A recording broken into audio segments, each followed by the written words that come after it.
Ano kaya masarap ulamin ngayon? Alam ko na. So yun guys, welcome back again sa ating YouTube channel ng Justin Still Alive PH.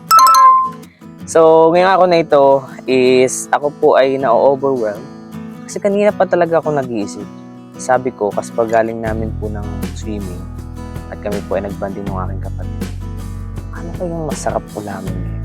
Then suddenly, may nakita ko dito kakit guys. So kung gusto nyo makita ko naman yung nakita ko, please pa-like and share tayo. Don't forget no skip ads. At samahan niyo po ako at itutoy ko kayo sa aking taniman ng gulay. So ito na siya guys, ang ating uulamin. Napakasarap, sobrang laki, Diyos kong pagkalaki eh. Sobrang nabati nga guys sa isang dangkal, higit. Tapos yung laki niya, wow, taba. Pa to sana eh. Wow. So ngayon guys, uy, what happened to you bro? Something happened. Ano nangyari? Biglang bumayoko. So guys, mag-aayos tayo ng mga halaman. Sobrang kasing bigat ng bunga. Sobrang dami ng bunga. Hindi din pala healthy sa halaman kapag sobrang dami ng bunga. So, ayun guys, samahan niyo po ako. Yun pa! Wow! Namumulaklak na silang lahat.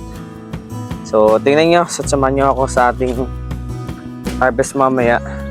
Mag-garden tayo. Ayusin natin ang ating garden. So, papakita ko sa inyo. Diligan muna natin isa-isa. Tapos asikasuhin natin yung ating kamatis. Kuha tayo ng pandilig guys. So yung pandilig natin is nandito pa. So mamaya pakita ko sa inyo kung gaano kadami yung ating na-harvest. So tuloy-tuloy na yan ng harvest. At ang kagandahan sa kanya, wala siyang sira, napakalalaki. So let's go at tayo ay bukas ng tubig.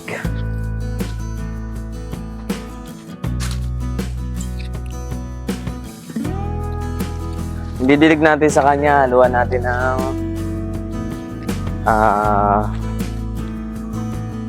dun, maghahalo tayo dun sa galon guys. Maghahalo tayo sa galon ng mga abuno. So, tatamtsahin lang natin siya. Yung didilig natin. So, by the way, bago po yun, magdidilig muna po tayo ng asin. Kasi kailangan na talaga nitong maabunuhan. Kawawa man natumba. So, ayusin din natin siya. Unahin mo natin, diligan muna natin lahat. Para meron na siyang strength. Sobrang bigat kasi. Oh, sobrang bigat ba naman? Eh talaga kahit sino, tutumba. Kaya ayusin ko siya. Para hindi na siya matumba. May mga tinanggal na nga akong bunga. Ayan. Para hindi masobrahan.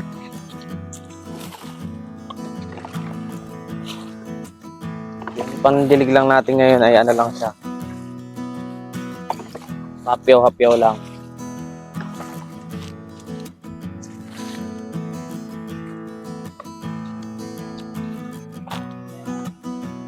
Masarap mag-garden pag ganito. Namiss ko yung garden ko. Ako ay nabisi sa madaming bagay guys. Ako ang humihingi ng tawad sa aking mga gulay. Kat di ko sila naasikaso. Kailangan niya ng abuno.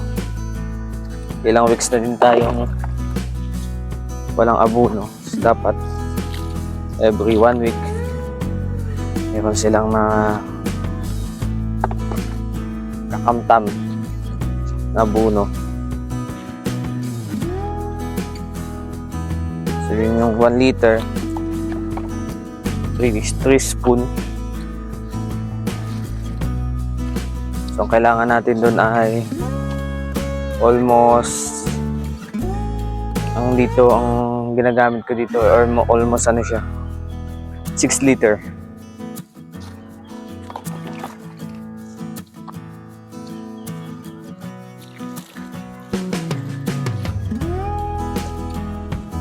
Dami kasing bunga, dapat pala tinanggalan ko ng isang sanga. Nangihinayang kasi ako sa kanya. So bang itik sa bunga, natumba. Kailangan na yan ng tali.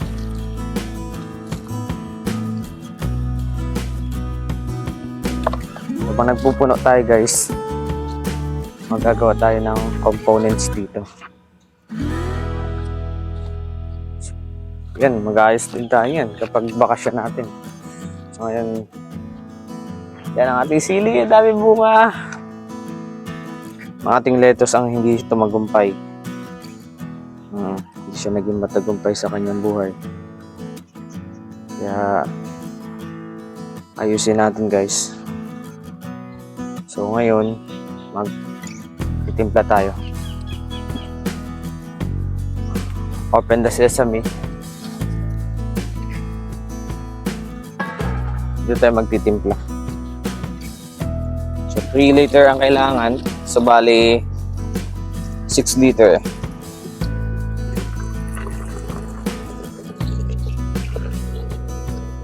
Yung ating papangdilig, sasama din natin to. Yung pulyar, pwede yung pang sustain din.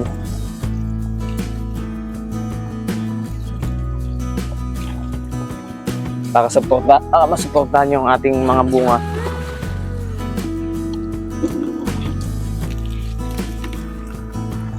So kung 3 times 3, teaspoon kasi ang gamit natin. So 9 siya. 3 times 3, 9. Then 9 plus 9, so bali 18.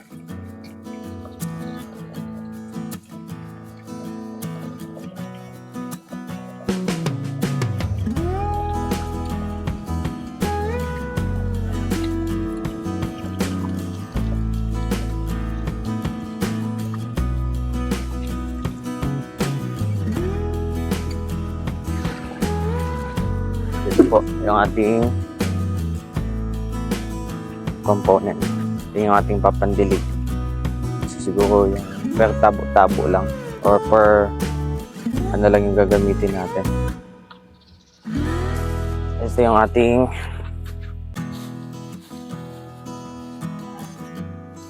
nabuno.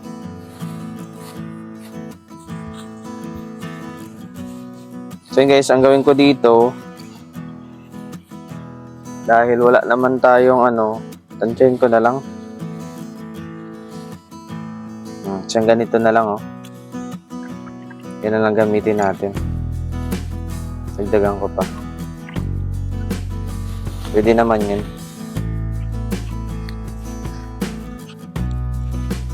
Tapos tagyan din natin ng biopolyer.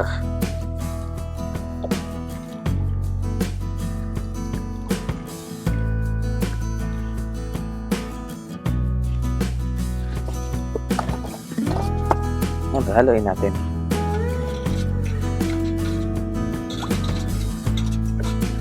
So isang cup lang kada isang gulay yung gagawin natin.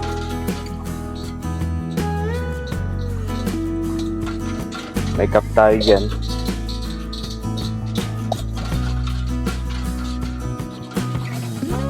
Kailangan lang maayos yung pagkakahalo.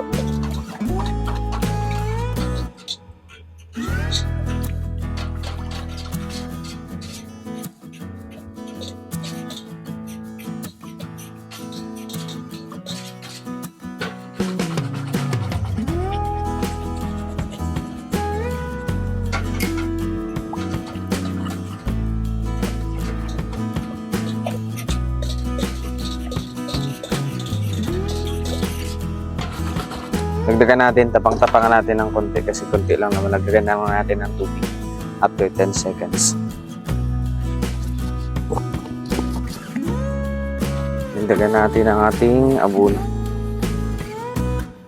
Dagdagan natin ng konti pa.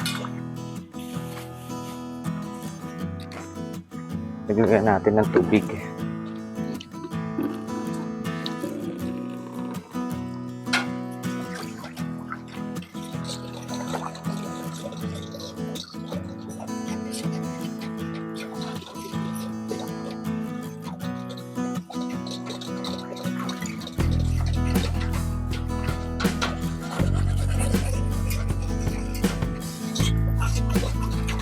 Ba't ganito yung ginagawa ko? Para madali siya ma-absorb, plus hindi mainit masyadong madirekta yung pananim.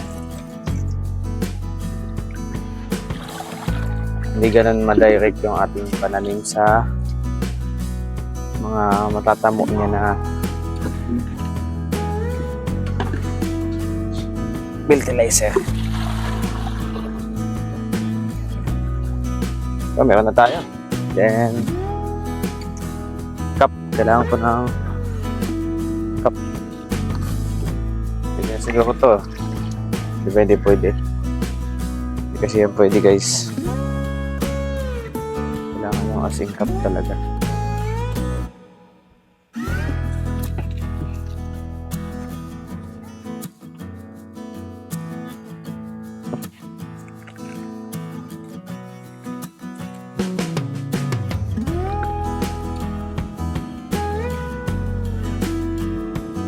Kailangan ko ng cup, guys, cup.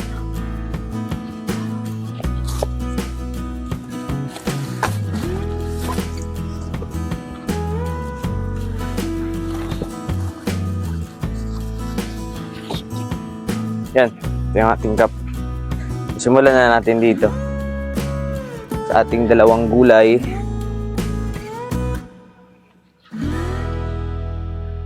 Ito na po ang inyong masarap na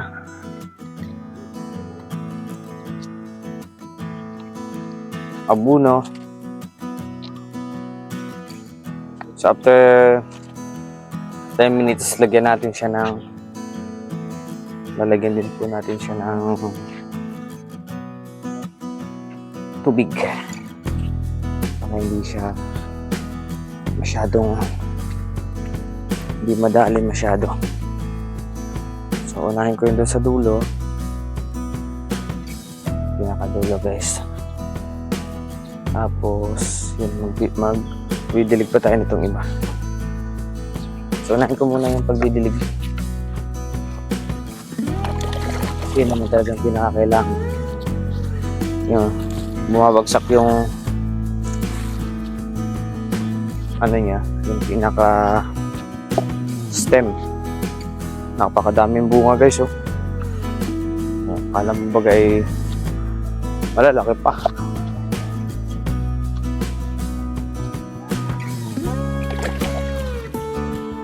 Siguro kung ako po full time sa pagtatanim, nako,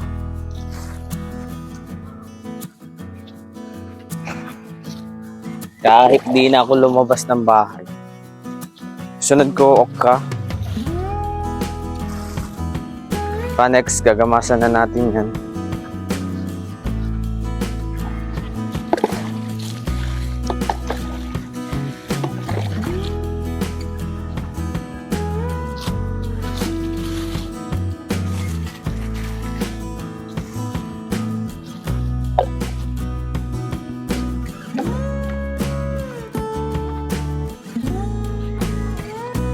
So yun, guys.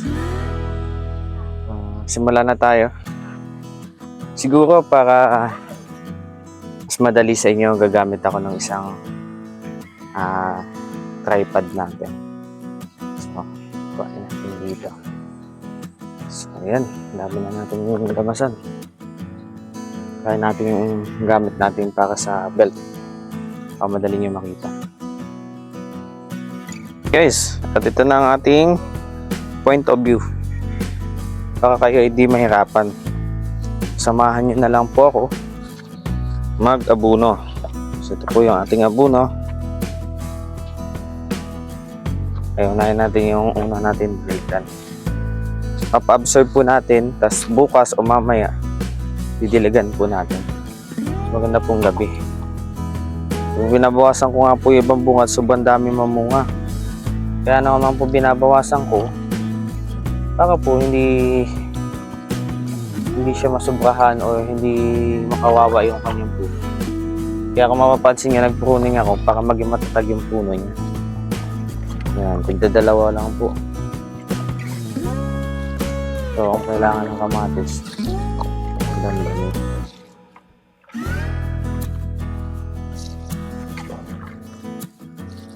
Yan.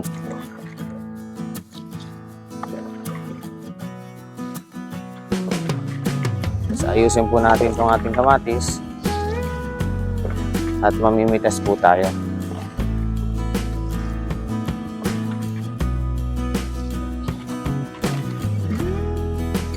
Yun.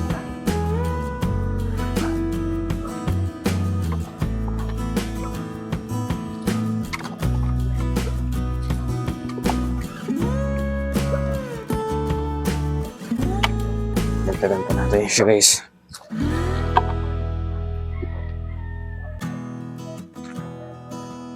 Ito pa, meron pa tayo dito. Puno na ito.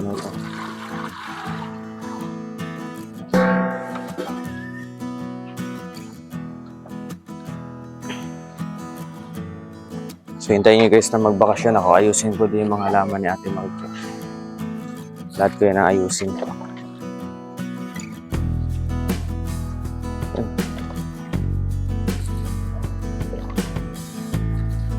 Yan, okay na. Yan, diligan natin yan pakatapos. Kasi pag di natin naayos ng dilig yan,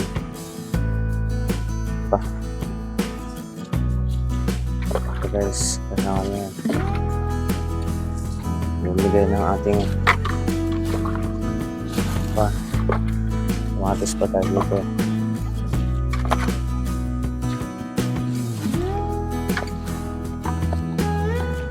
So, next nito, siyempre, talagyan na natin ng tubig yung ating ba. Pero lingit na tayo ngayon magdidilig. Yan po ay paano natin didiligan. Mamaya or bukas, pwede na natin siya diligan. So maghuhugas tayo ng ating mga gamit. Diba ganda ng point of view guys. Mga gamit.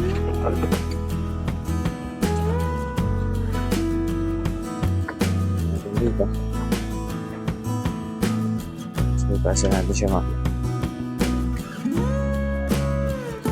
yung aking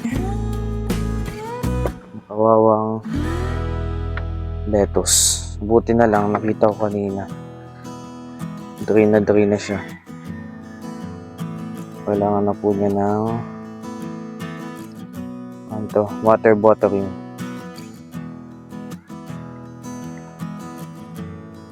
Ayan.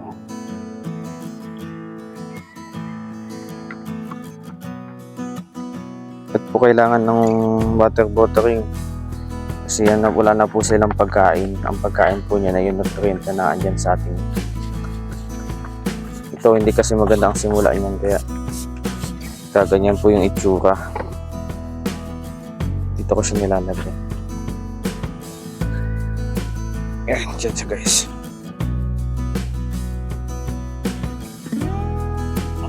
Dito.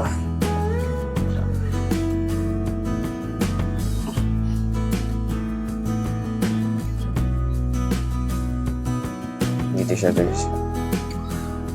So, depende naman yan. Ayaw ko kasi na baka kasi masyado, isa din kasi sa factor, baka masyado mababa yung aking greenhouse.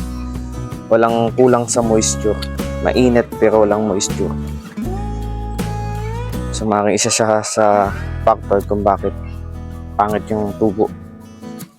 So tatansya-tansyahin pa din natin siya. Ngayon, ang sunod na part natin ay pagtatali. So Magtatali tayo guys. May mga dogi-dogi. Pantali ba tayo dito? Sa core, wala. Wala tayong pantali. Nakapagtali na tayo. Proceed po tayo sa ating next na tawag na ito po ang aking mga lagay. Ito na mga ito yung aking ganting straw.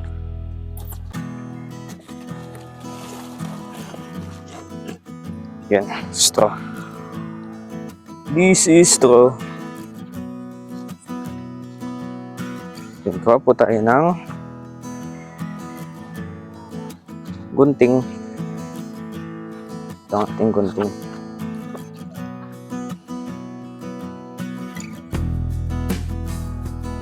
Nagawa natin siya ng paraan.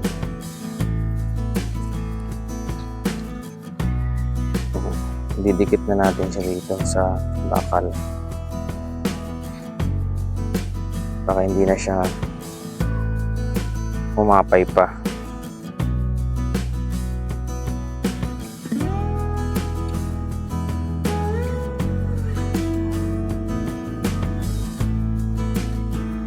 Yung actually guys, yung bakal na ano niya, pwede siya mag-cause ng sakit, pero babantayan na lang natin para hindi siya sukin ng elements. Di ba ang ganda ng ganyan na nakikita nyo yung point of view? It's like point of view. Inalala ko sa point of view guys.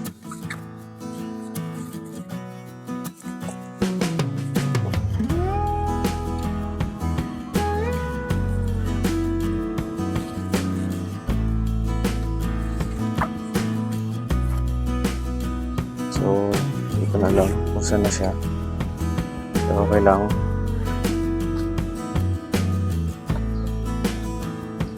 So, ang gagawin natin, sasakto na natin siya dito.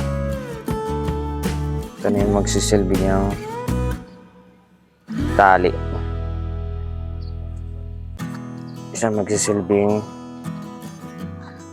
ganito din po ang sa buhay pananampalataya natin. Yeah, nasingit eh. And ito din guys, actually, si Lord yung nagiging sandala natin sa lahat ng bagay. Hindi ibang tao, hindi tao. Si Lord lang palagi. Maybe, He used someone, pero specifically, Lord is the only God. Siya lang ang tangi nating masasandalan sa lahat ng bagay, sa lahat ng problema, sa lahat ng gulo. Siya lang po palagi ang tanging Diyos na masasandalan, ang tanging Diyos na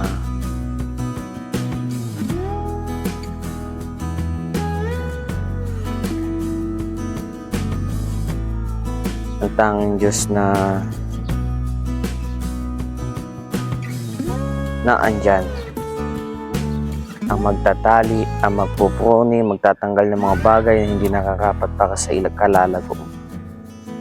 Para lang tayong ganyan eh, para lang tayong halaman. At si Lord yung gardener, ang hardinero. Nasa nasa John chapter 26 yata. Siya yung magtatanggal ng mga hindi naman dapat. Siya yung magtatanggal ng mga bagay na dapat tanggalin. Mga bagay na hindi nakakapat. So in the first place, He knows what the best for you. Alam niya kung sino at ano yung best para sa'yo, kung paano ka papalaguin. Hindi tao magpapalago sa'yo. Tingnan mo ito guys, sobrang bigat niya. Ito na siya. Kailangan natin siyang isamba.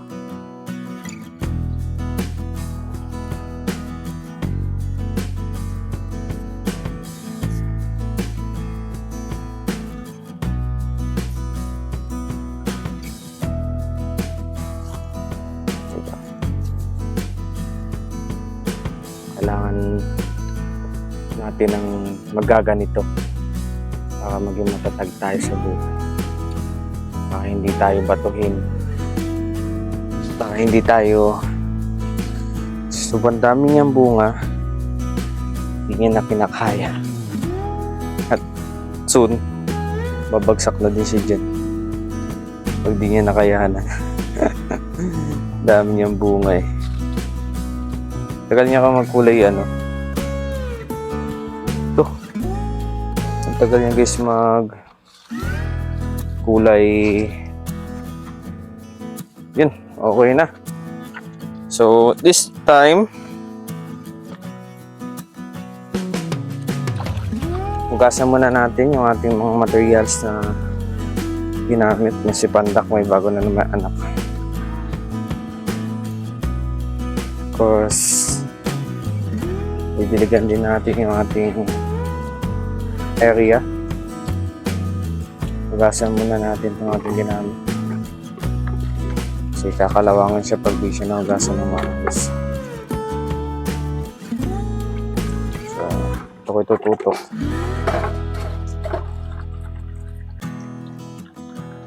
Hugasan ko siya guys para laging malinis at hindi nasisira ang ating mga kagamitan. So ngayon naman, ang pinaka-hinihintay niyong part, the exciting part, ay ang pag-aani ng ating katalungan. Simula tayo sa pinakamalaki. Wow! Ito guys, pwede na ito putulin kasi bukas na hindi siya ma-infect.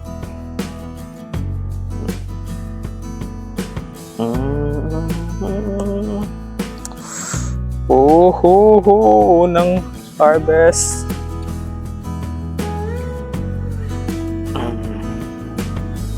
Unang harvest. Actually, kahit hindi na siya gamitan ng ano eh.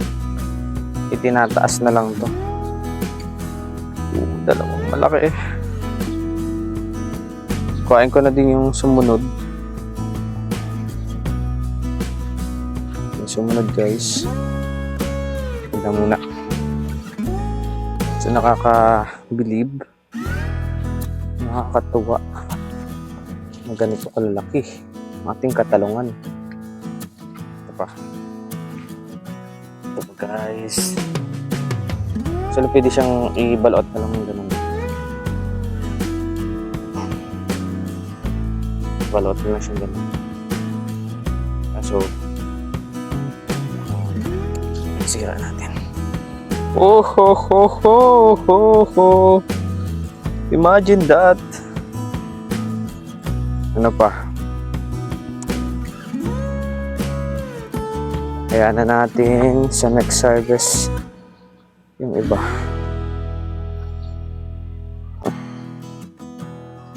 So magbabawas tayo ng bunga. Ito, babawasan na natin ng isa para lumaki siya. Yung iba hindi talaga nagbabawas kaso kailangan to eh. So ano siya, nag-aagawan yun sa nutrients guys. So wala din. Kumagay, so okay po na quality, ligtas sa sakit, safe. Tingnan mo sa isang sanga, ang dami niyang bunga. Actually ito, pwede natin tanggalin to eh. Kaya lang natin ito malaki. Okay na to, pwede na to. Putot.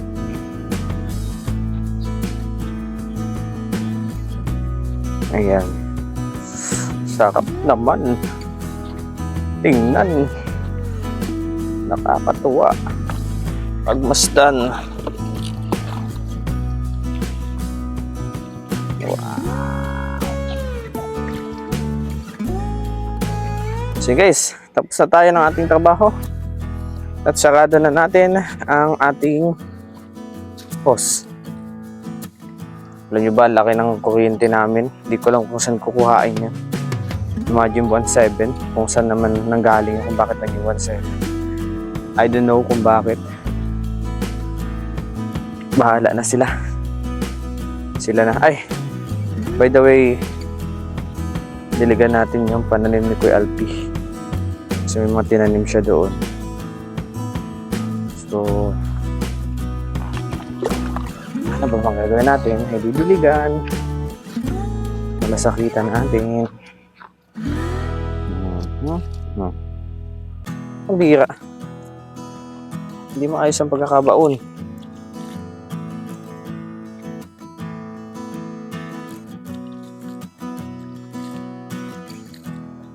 Hindi maayos ang pagkakabaon, guys. Nakalitang lang. Nako, kang bata o ka.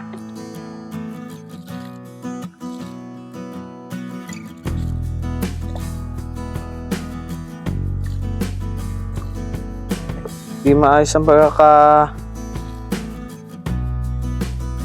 typical yan, bagay ganyan. Baka nagtanim yan sa paumbok na lugar.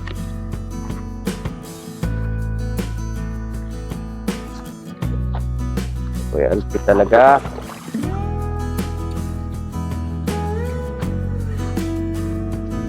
By the way,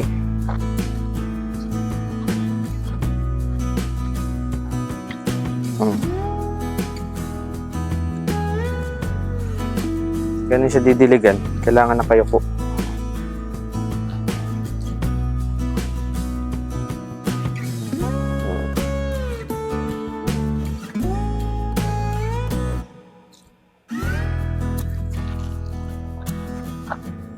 Wala din.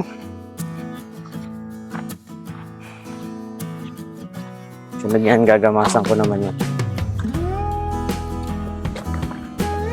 By the way guys, it's me, Justin Still Life PH again.